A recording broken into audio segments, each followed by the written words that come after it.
everyone, and welcome to this episode of Peace Talks. This is a series where we catch up with the bands and artists that are coming to play for us at the Mars Bar in Worcester. And today I'm joined by Eddie Parker, who will be bringing his band Airborn up. So, hi, Eddie. Hello. Thanks for joining us today. Great to have you.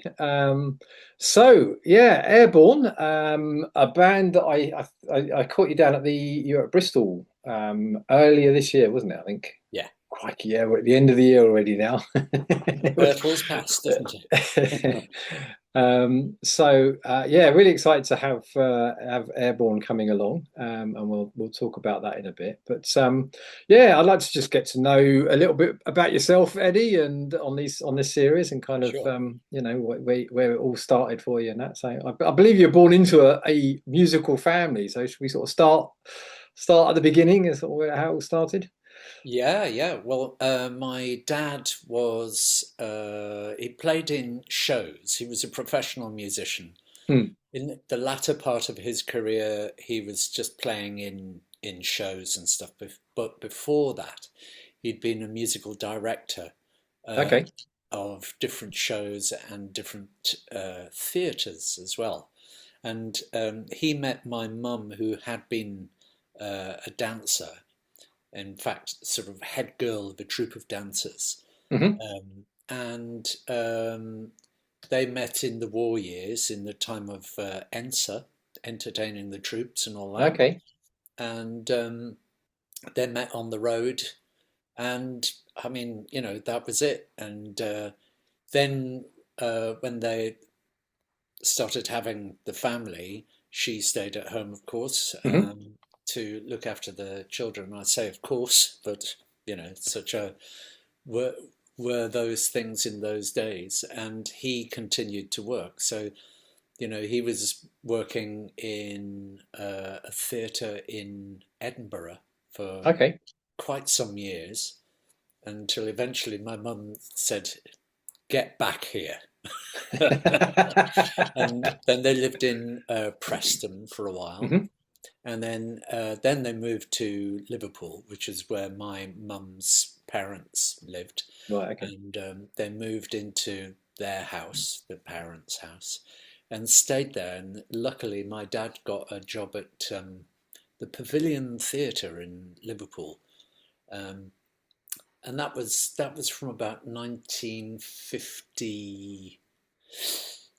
56, 57, something like that, till about 1963, when it closed down. Then it was turned into a cinema. Right. Okay. And after that, he started just doing shows, being Yeah. in playing keyboards, and he was a Hammond organ specialist. Ah. Okay. Right. But he used to do things like Cinderella on Ice, and Ah. so that was always our summer holidays would be to go to stay with wherever he was in the country. So Right. sometimes it was in, like, Whitby or Morecambe, or Rhyl in Wales, and all over the place, all over the place. And we'd stay with him, wherever his digs were. Yeah. So we got to know quite a few landladies and Hmm. up and down the country. So, but really, before all that happened, he had been heading towards being a concert pianist. Hmm. So he was he was really a sort of concert pianist manqué. So there was always classical music in our house, Hmm. and my brother and my two sisters were violinists, Hmm. and all classical. Right. And my brother um, was something of a child prodigy, and used to get write-ups in the local papers, in the Liverpool Echo and things like that. Okay. And was a member of the Merseyside Youth Orchestra right at the very beginning of the Merseyside Youth Orchestra, and both of my sisters were in it in later years as well. Hmm. And then I came along, so there was always classical music in the house, Right. and so you know. lots of Bach and Beethoven and um, quite a lot of. I think my sisters used to sing the Schubert songs like "The Maid in the Mill" and Okay. different things like that. So one of them would play the piano while the other sang, and also both played the violin, Yeah. obviously. When I came along, um, I think my dad tried me out on the violin when I was about 4, and I really didn't like it. I didn't like the way that the strings cut into your fingers. I know Right. Rob. I watched the Peace Talks with Rob, Hmm. and he was saying that he started on the violin and he liked the feeling of the Right. strings on your fingers. I hated it, and I couldn't. I knew that I was not going to be one of the Parker family that played stringed instruments. But my dad also started me off on the piano when I was Right. about 4 or 5. So I got going really early with reading musical notation and stuff. Um, he kind of gave up trying to force me to practice when I was about 7 years old, 6, 7 years Right. old, Okay. something like that. And just left me Yeah. to it. So when I was about 9 years old, 9, 10, I decided, right, I'm going to do this. I'm going to teach myself. So luckily, I'd been sort of well prepared because reading music wasn't a problem. I mean, obviously, a hard piece of music is a hard piece of music, Yeah. but the Yeah. actual business of reading per se wasn't a Yeah. problem for me. So I more or less taught myself from when I was about 9 years old, um, going on. When I was 11, they were apparently worried that I wasn't picking up another instrument like the violin. So, so one of my sisters, bought me a flute. Right. And the choice for me at the time would have been between the bassoon or the flute, Right. and the flute was cheaper. So they bought me a flute. And I remember finding it at the end of my bed on Christmas morning and going, a flute. And yeah, and then also um, our record collection had a pretty significant effect on me, influence on me, Hmm. because we had some classical things. It wasn't a huge record collection, but it was significant. So, on the classical side of things, I heard things like Mendelssohn's Midsummer Night's Dream, Hmm. which has got some very nifty flute playing in it. I think that was what Right. Okay. Yeah. influenced me to want to play the flute. Um, what else was there? Tchaikovsky's Romeo and Juliet, Hmm. and oh, Rachmaninoff Second Piano Concerto, Okay. which I absolutely hoovered up, and I think I wore out the grooves on that. But there were also a couple of unusual things in there. So there was a Bartok um, record, which had some, I think they're rhapsodies for violin and orchestra, which were I was absolutely captivated by. I learned every note of those two pieces, and they're sort of weird harmonies in Right. Bartok, Okay. and also because it used the cembalom as well, and so it was very kind of Hungarian folky kind of Right. sound, but with this very modern harmony, and it really went in there. And the other one was the Albenberg Violin Concerto, which again I absolutely wore the grooves out on this, because it's a 12 note piece, but it's not jarring or um, jagged in any way. It's very beautiful and very tragic. Hmm. Um, so that was on the classical side, and my sisters were into Stevie Wonder and the Right. sort of Okay. Yeah. soul thing, Wilson Pickett and that kind of thing. And then a bit later on, Georgie Fame. Right, brilliant. Yeah. And the blue notes, all of that. She said, yeah, yeah, da, da, da, da, Mm, da, da, yeah. da, da. She said, yeah, yeah, which is a great tune. And there are a couple of other things as well. Seventh Son. I'm the Oh, one, right, yeah, the yeah, one they call the Seventh yeah. Son, which is in seven, Hmm. and my sister would dance around to it in seven. And later on, yeah, they were into things like Gilbert O'Sullivan, Right. um, and other things of that kind. So it was a real nice mixture of things. That Stevie Wonder was crucial for me, I think. Right. So so hip and sophisticated, Hmm. really sophisticated. Some of the harmonies and the inflections in his voice and the way he pulls the time around and all that kind of thing. So yeah, I had a classical training, um, which got me to university. I went to York University, and there I met a number of my contemporaries. So Will Gregory, for example, Hmm. was in my year, as was Tim Harries, the bass player, Hmm.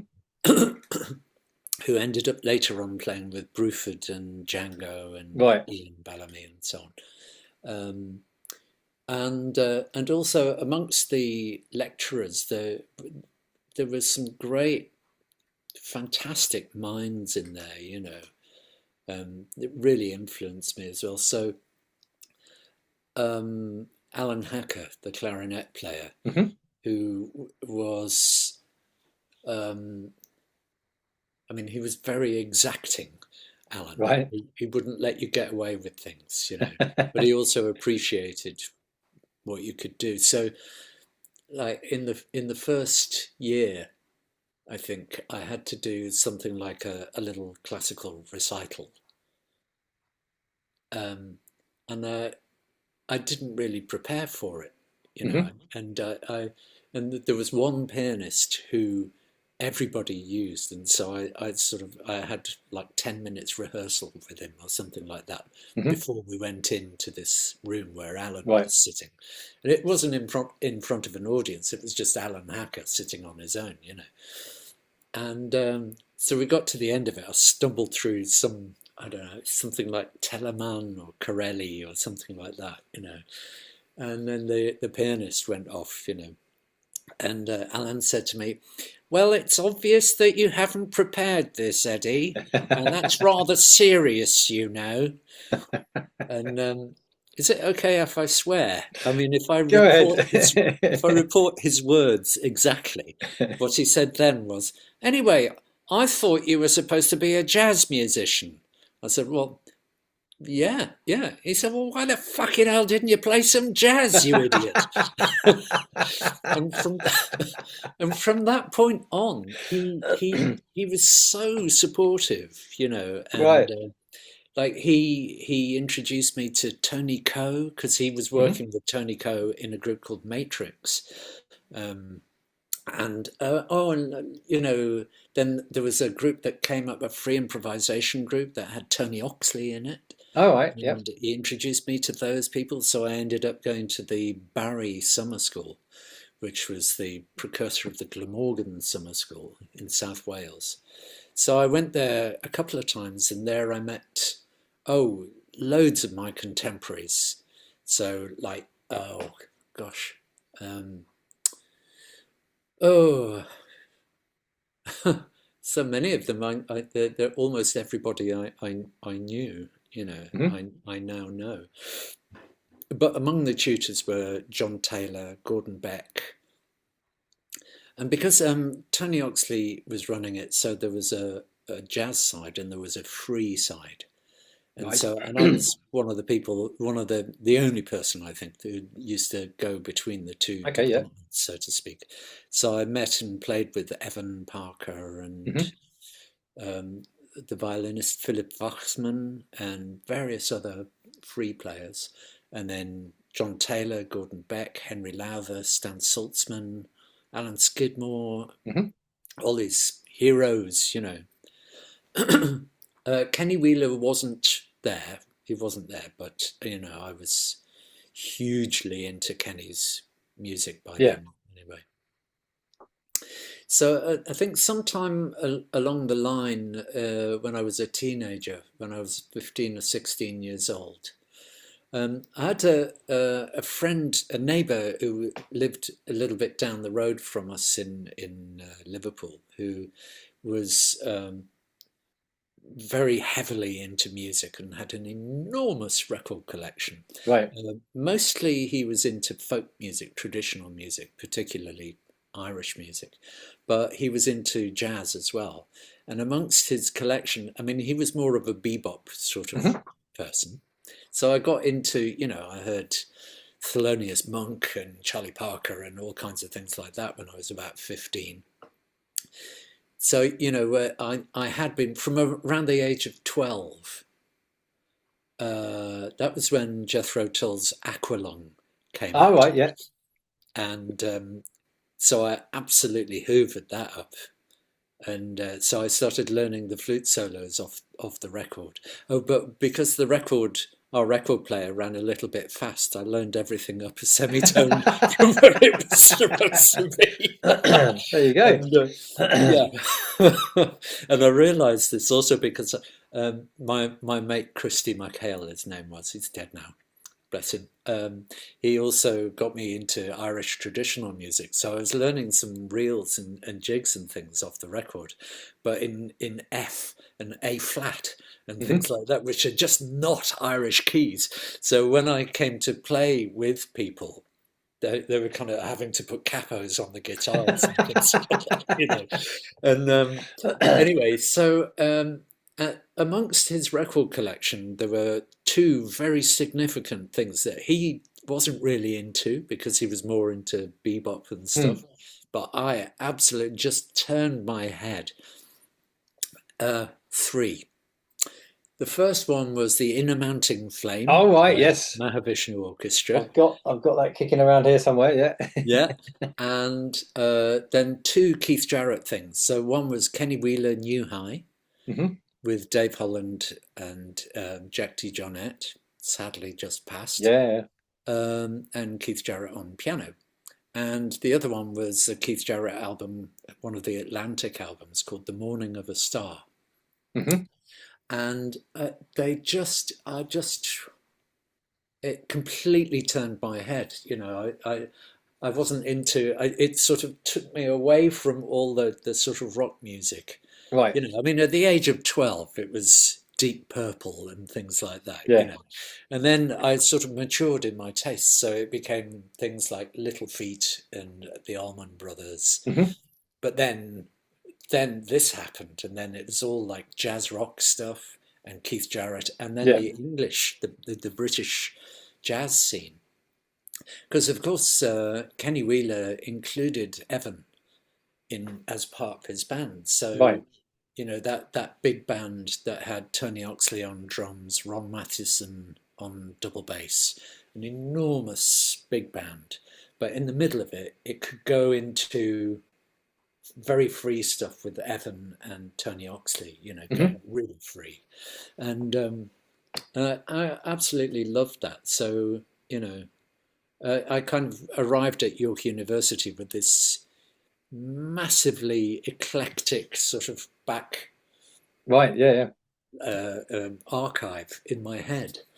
And one of the things that we used to do at York, we used to go to a lecture on Friday mornings, which was it was called Oral Skills. Yeah. Hmm. And so it involved some sight singing and stuff like that, but also kind of general musical knowledge. Yeah.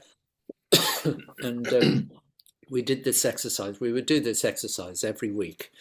The lecturer would put on some piece of music and say, right, what is this?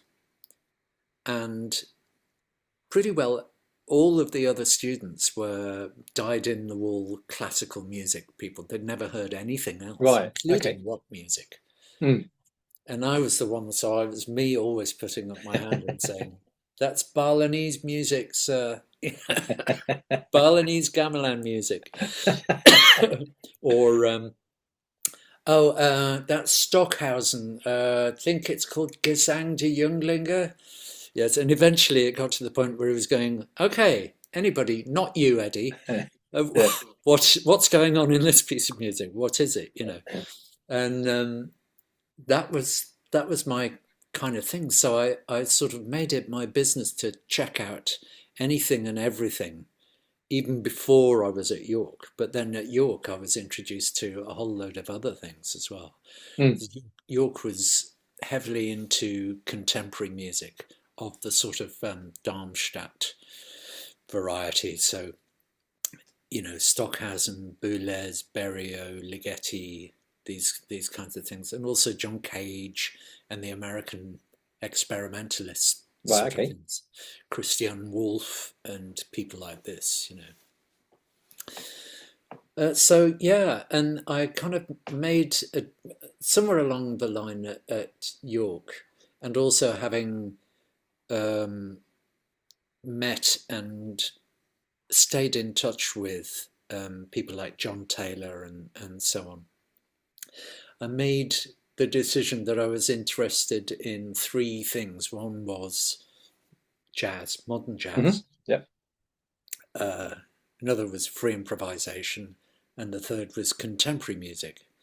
And uh, the contemporary music thing, I sort of, after university, I kind of carried it on a little bit, but it's very hard to get into to become a player on that scene if you're not from one of the music colleges Right. and you're involved in the classical scene. Yeah. It, it, Yeah. it tends to be that.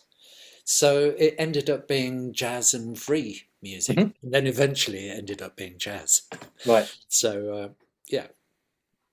Cool. So, yes, I'd love to talk a bit about loose tubes because I think that was, I'd probably, I'm just trying to think when it was probably after loose tubes or around about the latter part of loose tubes that I first probably heard about it, heard the band. It started, was it 84? It might have been Around about, 83 yeah, okay. that the regular Monday sessions, rehearsal sessions that Graham had got together. Mm. I think they'd been meeting for a few weeks before I tagged along. Hmm. But at that time, I was John Taylor had introduced me to Django, Yeah, Django and Bass. so I was going down to Beckenham and quite regularly um, hanging out with Django and Steve Berry, Hmm. um, and there were a couple of bands that I was part of back then. So there was a very early incarnation of Human Chain, Hmm. um, and they were going off every Monday. They would sort of pack up their stuff and get in their cars and drive to somewhere around Ladbroke Grove, as I remember. And so I tagged along with them, and yeah, so I think 83 was the beginnings of it. Hmm. And but in those days, it was like it was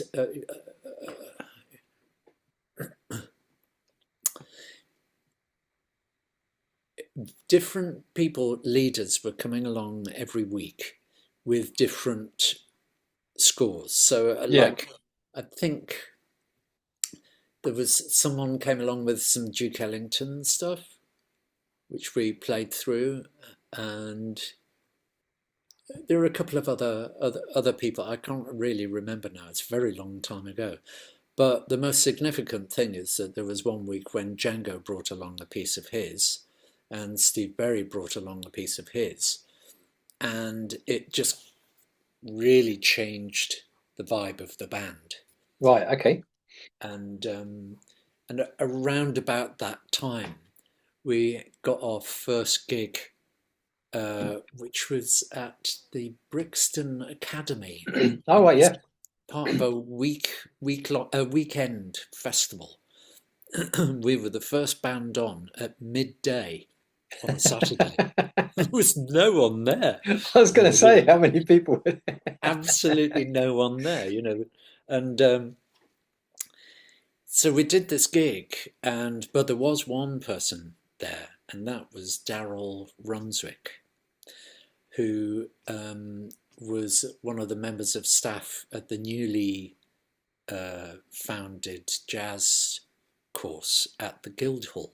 Okay. Right. And he wrote a letter to the band, and I mean, this is all going to come out in Steve Bradley's book Mm. one day, I hope. One day soon. um, and it basically said, thought the band was fantastic. Just one thing: don't play any more Graham's music. It doesn't suit you. Ah. And just do your own stuff. And so we kind of went, oh, all right, then. And so at that point, we jettisoned Graham, Right. and he didn't like it, of course. Poor Graham. He'd set this thing up, and these young whippersnappers decided that they didn't want him anymore and didn't want his music. I mean, it was pretty full on heavy stuff that he Mm. was writing. Very discordant, very, because I mean, I think it was like aimed at the sort of free side of things, Yeah. Yeah. and um,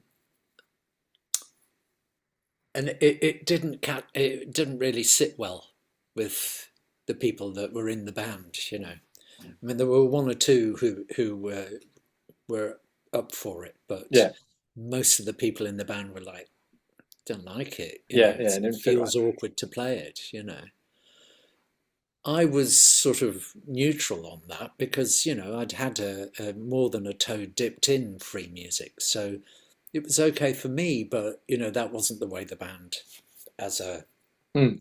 whole organism felt. One thing was for sure, though, Steve Berry and Django were very obviously fully developed writers right from the get-go. And the bar was put very, very high Mm. for anybody that wanted to bring in charts. Um, so yeah, no, so 84 was when it took off, but Yeah. but before that, like what we got this regular gig at what's it called? The Prince of Orange in Rotherhithe Okay. on a Friday night. And it was great. It was great because there were 21 of us on stage I was going to say producing. it's a difficult one to logistically sort of fit into a place, isn't Yes, it? but on the other hand, it's safety in numbers, right? And we made such a row, such a racket that I mean, it basically bludgeoned the people in the pub to kind of go on then. Yeah. Yeah. Yeah. And but it started picking up a crowd of people. There's this crazy band. It's a big band. They don't wear suits. And one Friday night, I remember looking down. There was this long bar down Mm. the pub. So there's the stage, and from the stage you could look right the way down this bar with all the guys all Yeah. propping the bar up. And right at the very end of the bar, supping a pint, was John Taylor, Right. and I caught his eye, and he went like this, at me, and it was just brilliant to get his affirmation. Yeah. Yeah. Yeah. And this is a very early part of the band's life, Yeah. and so I think by that time, Django had written two or three pieces, and Steve Berry had written three or four or five pieces, and then there were various other things that we used to do, like it was a bit of a free sort of thing that Mm. we used to do where um, I think it was called Short Straw, and the idea was that at the beginning we randomly selected three people who were going to start off the Okay, piece right, yeah. from within the band, and they would start it off doing whatever they were doing, Yeah. whatever it was. And then gradually the others would join in, you see, Mm. until it became this huge thing. And then we'd find a way to end it, you know. That was one of the experiments. Yeah, I mean, it was okay as far as it went. We kind of abandoned that as an idea at some point, you know.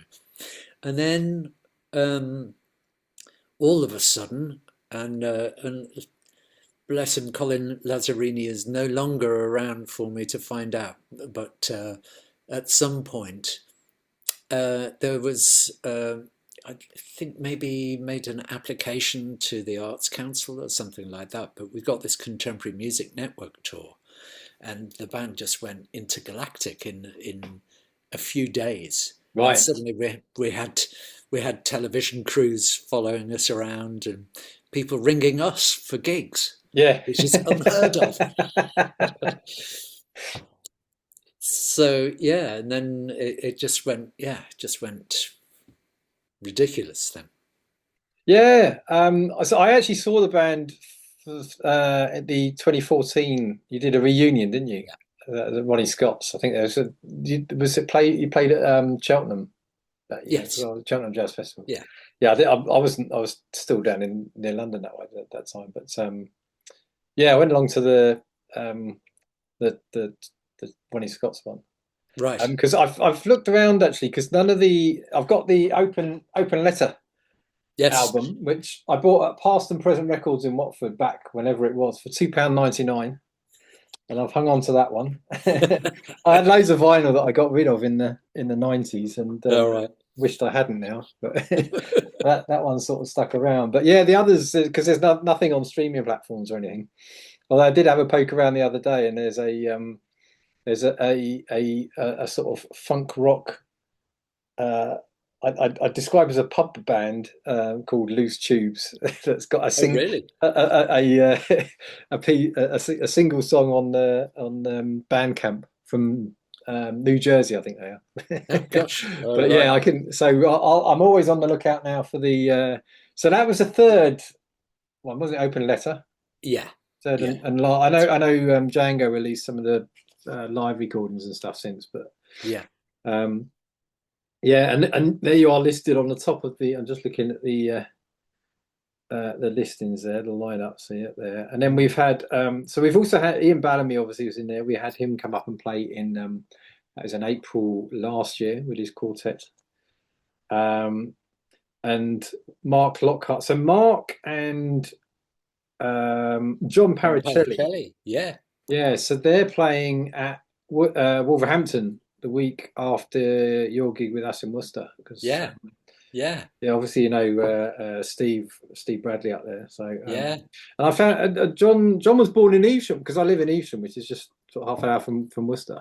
I believe Yes. John went to school in Worcester. Yes. Yeah. Steve Yeah. was saying, yeah. So there we go. That's all local. And Mark's actually coming up. All being well, Mark will be with us in May with his trio.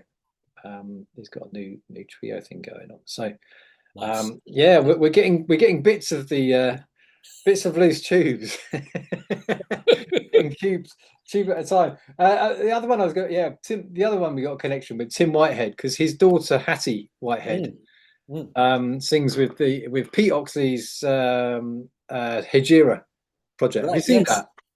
I haven't yet. No, no. I've seen it advertised on Facebook and all that, you know. Yeah, Yeah. yeah. Yeah. So we had them Great. in June last year, I think that was. Yeah, Yeah. not understandably that was our biggest selling event.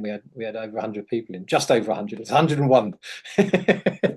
So Great. Good. yeah, um, I've been trying to persuade those 101 to come back ever since for some other stuff. Come and listen to some other stuff as well. Well, do But you think singers is the thing? I think it was Joni Mitchell. That was Right. what it's all about. I mean, the Mars Bar's kind of known for especially over the last few years, is lots of sort of tribute acts and that kind of stuff. So, Yeah.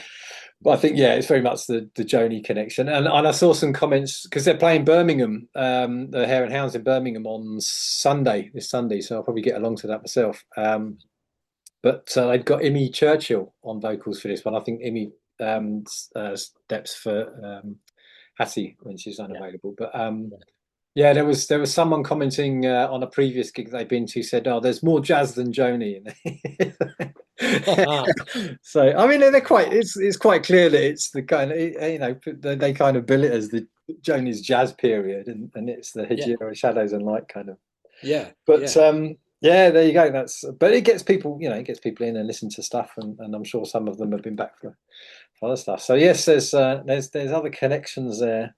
It's great because it's all music that I kind of was listening to as a from in my 20s, and I started to around it was around about that time that British kind of resurgence, I suppose, of jazz was happening. I kind of just happened to be around at that sort of time, leaving school, and I tried to play bass. You probably see still got one stuck in the back, which is a prop. I haven't played it for many years, but Get it out and play it. yeah, every now and then I kind of like dust it off, and Yeah. but yeah, so it's fantastic to actually now be in a position where some of those musicians that I was listening to on the records back then are coming up and playing in little Yeah. old Worcester as well. So Great. Yeah. Yeah. so yeah, that was Loose Tubes, and then so you got a couple of bands. So you got Airborne. We'll talk about Airborne in a little bit that's coming up. But you've also got Isha Steps, I think, because that was a band. I Escher. think you first Isha Steps. Yeah, that was the first one that you contacted me about. I think. Yeah. Mm, mm. Yeah, yeah. So Escher Steps is, well, I suppose I'm revisiting my prog rock roots in Escher Steps. I mean, there's some very clever music from the 70s. So I mean, obviously it's like you listen to something from 1973 and you think, "Ooh, that's really interesting," and then in the very next bar, there's something which is so crass that you can't believe that it's the same people playing it.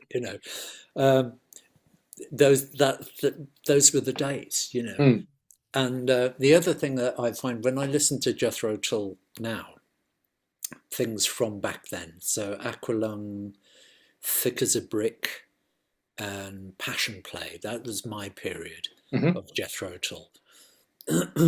So kind of 72 through to about 75. That was Right. my period when I was into Jethro Tull. Um, there's tons of really inventive compositional things going on. Um, Unusual chord sequences and unusual time signature things and structural things where one part of a song leads into a different part of the song. Right. Yep. And in Passion Play, I mean, that's a studio album, so there are some very abrupt changes from one idea to another, Right. very collage-like, which was something that really I found that very interesting. But one thing is that when they get going on the improvising, it's usually a one chord bash, Right. minor seventh chord, one chord all the way through, and then kind of bluesy playing over the top. In other words, they can't really play chord changes, Right. Okay. and this is something that I've become aware of over the years because I've spent a lot of time learning how Mm, to play over chord changes. And um, another band from that period, Focus. I right. think Focus were musically right at the very top You know, they don't get much better than Focus, just in terms of the ingenuity of the compositions and the level of playing. I think there. And I went to see Tice Van Leer last year in Bristol, and he was bloody brilliant, Hmm. you know, and still now, you know, what is he, 80 now, I think, or pretty close to that. And he's playing like a 17-year-old. He's absolutely playing like the devil, you know. Um, and um, and I think that I think now he can play chord changes. Back then, Right, okay. neither he nor Jan Ackerman could play chord changes. And that's why, you know, like on the third album, Focus 3, there's very, very long tracks, which is all just over a one chord riffy sort of Right. thing. And they were called indulgent, you know, that kind of music is called indulgent. And I think it's because it's slightly boring. Okay. It's just one chord all the Yeah. way through, you know. There's no harmonic variation Mm. going on. And so what they're doing is they're rinsing one chord, but you know, Oh, what else can we get out of it? yeah. And now this is a thing now. So in my band in Escher Steps, um, we do chord sequences, you know, and uh, and we can play over chord changes. So, Yeah. so it's sort of it's nodding in the direction of 70s prog rock, Mm. but actually there's quite a lot has happened since then, Yeah. which we're now, you know, which we are now equipped as musicians to be able to play over, you know, involved complex chord sequences and different things Yeah. like that. Yeah. Anyway, so I've got another little schoolboy story about that. So we're now, of course, entering the season of Slade and all of that. Every shop you go into, and God, Yay. how do the people who work in shops cope with it? Every bloody year, they must dread it. It goes on at the end of September, and it continues until anyway. And so uh, when I was about 13 years old, um, the music department used to be in one wing of our comprehensive school, Mm. and the rest of so the primary, not primary, but the first couple of years of secondary school were in one wing with the music, and then the older kids were in a different wing. And Right. so for music, me and my colleagues would have to run the gauntlet of the sports field, a path that went around the side of the sports field, Right. and where all the hard knock kids were hanging out behind the trees, smoking, and they would jump out with their massive flared trousers, and grab hold of you and say, "Right, we were the members of Slade," like this, and duff you up if you couldn't recite, you know, Noddy Holder and all that. You know. Now, so we used to absolutely hate having to go over to the other wing of the school because we knew this is what was lying in wait for us. But one day, there was this other very big kid who discovered that we had a mutual interest, which was Emerson, Lake and Palmer. Okay. And so we used to walk, he used to accompany me walking along. We'd talk about brain salad surgery and tachus and all this. And the kids, and I remember it, they would kind of emerge from behind the trees like, and then see him and then kind of go back behind the tree again. And I'd just walk past. Yeah, brain Cool. salad surgery. Hey. Calm Evil 9. Ah. Were you ever into ELP? I wasn't. No, You're too young, aren't I you? skipped that. Yeah, probably. So So Airborn, then let's talk about that. So and that's is that quite recent, or have you been has that been going quite a I mean, it's been going a while, but it's changed in right? the last few years. Because when we first started, which was before COVID, Mm. um, I call it a posh covers band, Mm. um, because we used to do music by John McLaughlin, Kenny Wheeler, John Taylor, Keith Jarrett, Hmm. and it was kind of up to me what we played. But I had this um, uh, thesis, if I can give it a pretentious word, that music is connected, and that there were some of the same ideas happening in those different kinds of music, different artists. Um, um, it's just that it was being expressed in different ways. Each artist would have a different way of expressing it. So, Mm. so for example, when you hear John Taylor's stuff that he did with Azimuth, with Norma and Ken Wheeler, Mm. um, and also Ralph Towner, there's a certain harmonic thing, Right. sort of slash chordy kind of thing, where you get chords like F, an F major chord with an A flat underneath it, that kind of thing, um, and you also get that in Mahavishnu Orchestra, same kind of slash chordy Hmm. harmony. There's the kind of finger picking arpeggiated chord shapes that John McLaughlin does also. You Right. Yep. know, in a mountain flame, all that kind of thing, is also in John Taylor's music, arpeggiated on the piano. Right. Very similar kind of thing. Um, and then there's also odd time signature stuff happening in obviously in the Mahavishnu Mm. Orchestra, famous for it, but also quite a lot in John Taylor's music. That piece that goes Hmm.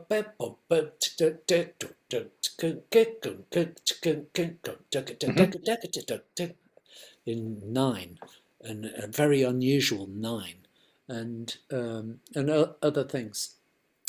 Um, and there's also a harmonic signature that Kenny Wheeler has got, where you get a Lydian chord followed by a Dorian chord, or sometimes the other way around. And that comes up also in McLaughlin's music, and it comes up also in Keith Jarrett's music Right. sometimes as Okay. well. Very similar sorts of Hmm. ideas going on. So I thought it would be interesting to have a band that played some of them that music Yeah. to sort of draw out the similarities and the connections. And I suppose I've that's one thing that I've always done in my music is I think it's probably being under the influence of Alan Hacker at a Hmm. young tender age. This is one of the things that he did was like um, like there's a Weber clarinet concerto or something like this. Weber, not Webern, but Weber.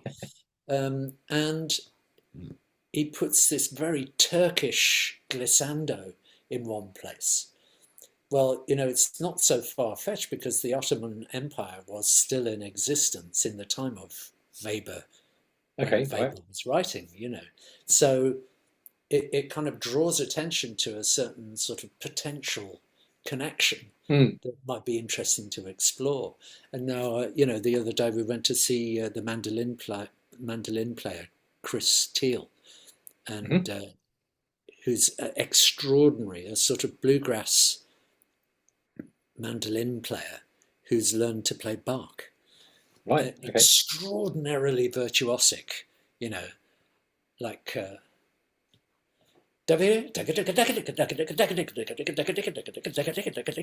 just relentlessly virtuosic. and very beautiful as well. He does bits of the. I've heard him play bits of the Goldberg variations very beautifully on mandolin. Mm. So it's like I've always been into the idea of music which connects or cites or Right. refers Yeah. Yeah. to other Yeah. musics. So in Airborn, eventually I started writing a suite of pieces, the Airborne suite, um, some of which are fairly closely connected to each other, and others which are like a relief from that sort Mm. of intensity, if you like, of the music all sounding the same. And so one of the things was I told you about the Albenberg violin concerto, Mm. the record that we had when I was a kid, and the idea of 12-tone or atonal music um, not being formidable and jarring and jagged, Hmm. but being beautiful and playing it in a beautiful way. Um, so that there's a core of pieces which are about that, Yeah. and then there are other pieces which are sort of relief from that. Yeah. Um, and I suppose another way of looking at it is that there are pieces which are quite complex in terms of um, the different layers of the music are composed. Yeah. Um, so you get this kind of through composed vibe, where others are tunes with the Yeah. chord Uh-huh. sequence, Yeah. which are much looser in that sense. Um, yeah. So and obviously there's Rob, Indeed. uh, Yes. Rob Luft. and he's just I mean one runs out of superlatives when you're talking about Rob really, because I mean he's just such an extraordinary musician, and really they all are. Dave Mannington and Jay Davis, they're like top players. I went to see Soft Machine the other day, and I Oh was yeah. Yeah. talking to um, uh, oh God, his name's just gone out of my head. Theo. Asaf, Oh. Oh. Asaf, Right. and I was telling him who was in my band, and he said, "Oh yeah, Jay Davis. I mean, he's fantastic. He's one of the top people." And that was great. Yeah. Yeah. I'll have to tell Jay that Asaf thinks you're great. There you go. And yeah, they've all got this thing. It's like you bring a piece along, and they immediately know what it is you're trying to do, Right. and Great to have that connection. they have a way of being able to just make it work. Mm. And I've been blessed in my career with the various bands that I've had over the years, working with people like Pete Sabaton, for example. Again, he was another one that just knew what it was that I was doing. Um, yeah, so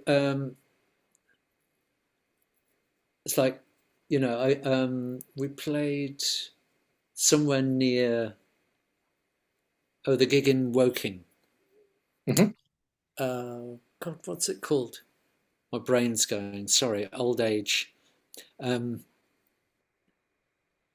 can't remember the name of the gig anyway, but it's in Woking, and Rob doesn't live too far away from there, so Right. I stayed at Rob's Mm. place. And in the morning, we were having a little play around, and we were playing "Come Sunday," the Duke Ellington Hmm. thing. And I was explaining this sort of arrangement idea that I had for it, its chord shapes, and he kind of worked out how to do it on guitar, but it would be like it'd be like that, a shape like Yeah, that, and like an Alan Holdsworth chord shape, yeah. and uh, and he said, and it was obvious that he was thinking beyond the confines of the six strings of the guitar. Mm, He was able to sort of picture how that chord shape worked and what you might have to do to be able to play it on a guitar. right. And I think that's just an extraordinary mind to have, and so he's not bound by the instrument. Mm, yes. Yeah. He can see beyond it, Mm. and it's amazing. It's great. Anyway, so we're hitting the recording studio next week as well. So Oh, on fantastic. Monday and Tuesday, we are going to be recording all this music, and then we come to you and we play it in Worcester on There we Thursday. go. That'll be the Yeah, first gig after the recording, eh? yeah, yeah. Excellent. Yeah, so really excited to have you up then, and yeah, because yeah, Rob played for us in March. Yeah, March this year, early this year. Yeah, So yeah. we've got a few fans of Rob that will be certainly be down, and Great. we've got a few Loose Tubes fans as well that are really looking forward to hearing. And Yeah, hopefully we got some people that have never heard of any of it before, and will be coming down to try something new, which is what a lot of people do, which is great. yeah. And that's what you want, especially if they come back to another one, the next thing that you do. Indeed. I mean, I really, I love these gigs. We've done a few up and down the country now where people turn up whatever it is, Mm, whatever the music is, yeah. and so like yeah, I mean that's one of the things about Escher Steps is that on the rare occasions when we do gigs, we're usually playing in places where they've had wildly different things, like really thrashy punk music, Right. Yeah. or a folk duo, Yeah. or just wildly different things, and people turn up Yeah. whatever is on, Yeah. and I that's the think the kind of thing the audience you thing want. with live music, and I found this a lot, is there's stuff that I wouldn't necessarily listen to recorded. If I'm doing something or put on or go and buy. Yeah, But when it's live, it's very different. yeah, You're interacting and you're part of that experience rather than just a, absolutely, yeah, just a passive listener. So yeah, I there's I've often been in pubs and stuff like that, and yeah, whatever's playing, it always sounds better if it's live because you're part of that experience rather yeah, than just a sort of passive consumer of it. But yeah, yeah, I totally get that, and it's good. We got a club membership which has been growing slowly. So every month or so, we're getting one or two new members. So I think that's just the thing. It just takes time. I mean, I've been doing this now 3.5 years, and it's slow to get. But people, you have to sort of build trust in people that what we're putting yeah, on is good, and they might enjoy it if they come along. People yeah, go, oh.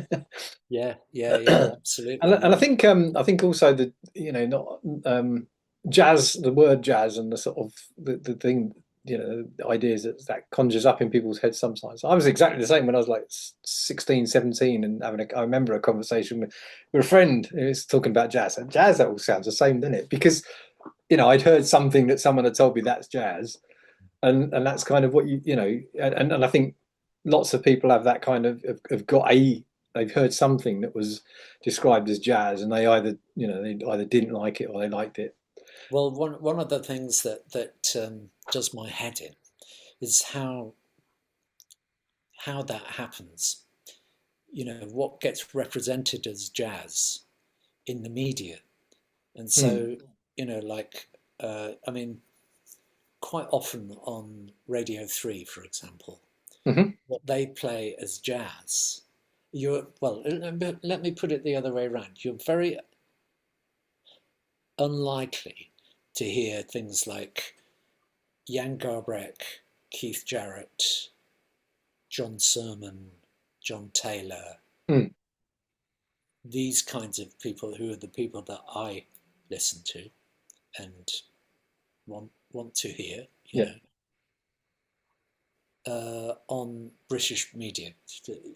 That's not what is represented as jazz.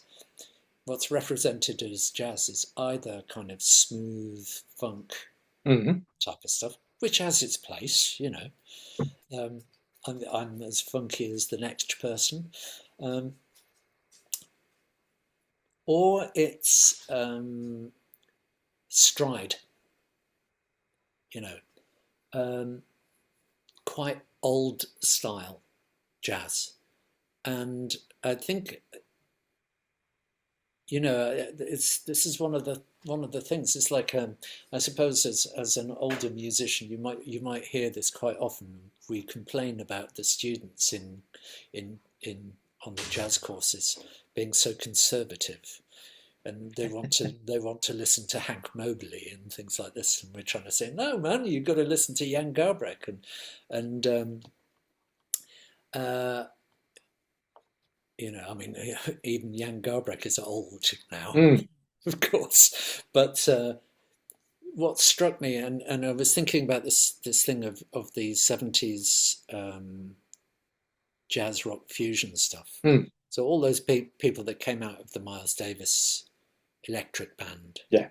um, Chick Corea, um, Joe Zawinul and Yeah. Weather Report, McLaughlin, Mahavishnu Orchestra, um, Headhunters, Herbie Yeah. Hancock, Yeah. all these people, um,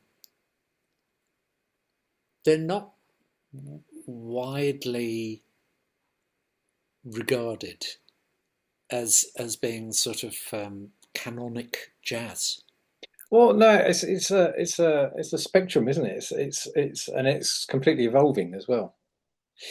Each generation brings its own, takes it forward in a different. I mean, I kind of got into it, I suppose, through jazz fusion. It was jazz funk first in the 80s, I suppose, Yeah, yeah, and then it was actually In a Mountain Flame was an album. So Mark King, who was a bass player with Level 42, he did yeah. an interview on Radio 1. It would have been about 87, somewhere around then. And they were talking about a lot of the band then were, they were listening to, they met sort of on the Isle of Wight and were listening to Mahavishnu Orchestra then, sort of blown away by them. And on that Radio 1 show, they played Meeting of the Spirits, and they played Jan Hammer's Oh Yeah. I think it was Oh Yeah, or One to One, one on one or whatever, from the Oh Yeah album. Uh-huh. And those two tracks, I thought, wow, what's that? So that was kind of, I started listening to that before I started going back to, it was probably then Miles Davis and then some of John McLaughlin's stuff, from before that. Yeah, And it was so it's people get into it through different avenues, I suppose. But once you're there, it's a massive pool, and as you've got people that are at some points playing in a straight ahead quintet, and then they're doing something completely wild and free somewhere else, or funky fusion stuff or whatever it might be. But it's just a great exploratory kind of of course. sea Yeah, to jump into. yeah. I mean, I suppose, the thing for me is when, having taught on a jazz course, um, you get into the idea of, what should the students know, what areas should be covered, Mm. and so that's how then, the idea of some sort of canonical list of, the greats Yeah. and the stylistic things, um, comes about. And so, my moan is that things like Weather Report and so on are not included, Right. and they should be. And I was thinking about this thing because, like McLaughlin, the period of McLaughlin that I mean, I like a lot of it. Mm.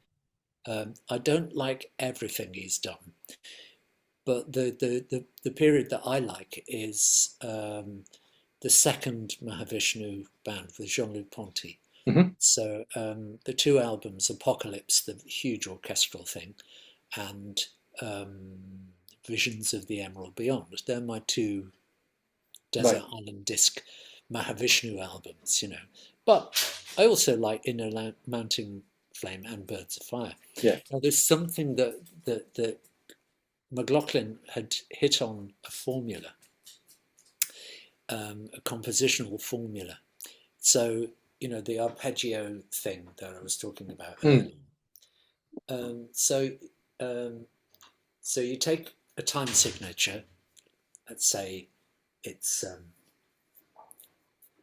11, something like that. And in the first half of the piece, you hear it as 4/4/3, or another way, let's say 8/8/6. Right. Okay. Yeah. That way. All right, so just doubling up the numbers. In the second half of the piece, it changes. So then you'll hear 3/3/3/2/3, Mm. 3/3/2/3. Right. Like Yeah. that. And then in the third half of the piece, one thing goes over the top of the other, and so they Yeah. they fit Okay. together, Yeah. I know what you interlock, mean. Yeah. like a sort of musical air fix. And this was a formula that he hit on. So when in Inner Mounting Flame, it's what's it called? The Dance of, is it the Dance of Maya? Which is the one that sounds a little bit like that Hendrix Burning of the Midnight Mm. Lamp. Boom, boom, bing, Yeah. boom, Yeah. bing, boom. And then you get the rock and roll. Dun, dun, dun, dun, dun, dun, dun, dun, Hmm. dun, dun, dun, you know. And then in the third part, you hear one over the other, which is Right. very Yeah. interesting. And they kind of coincide in weird ways, you know. And then in Birds of Fire, there's a similar kind of thing. On Visions of the Emerald Beyond, there's another track, also Dance of Lila's Dance, I can't remember. I've got it on the CD somewhere behind me. which a very similar kind of construction in 10. And so it's a highly ingenious thing, Mm. this, because one, you know, if you can make it work, not only rhythmically but harmonically, which he does, Yeah. so the harmonies and the riffs somehow weirdly have incidence upon each other. I Mm. think this is very clever writing, this, you know, and I, I wish he hadn't abandoned it.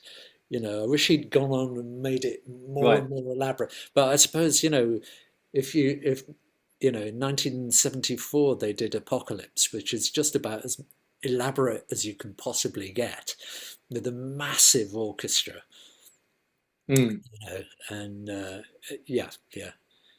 As I guess he'd gone as far as he could go in that With direction. that, yeah, yeah. Move, and develop something else Yeah. Well, the beyond. So, Electric Dreams band yeah. came after that, and that's lovely as well. I mean, there's some great things on that album as well. Um, yeah. Just to finish that bit off, so I'm talking about, you know, um, the idea of writing and composition, you know. Mm. So I mean, I think in jazz, you know, there are two um, poles, if you like. One is your improvising, Yeah. your improvising voice, and the other is your compositional voice.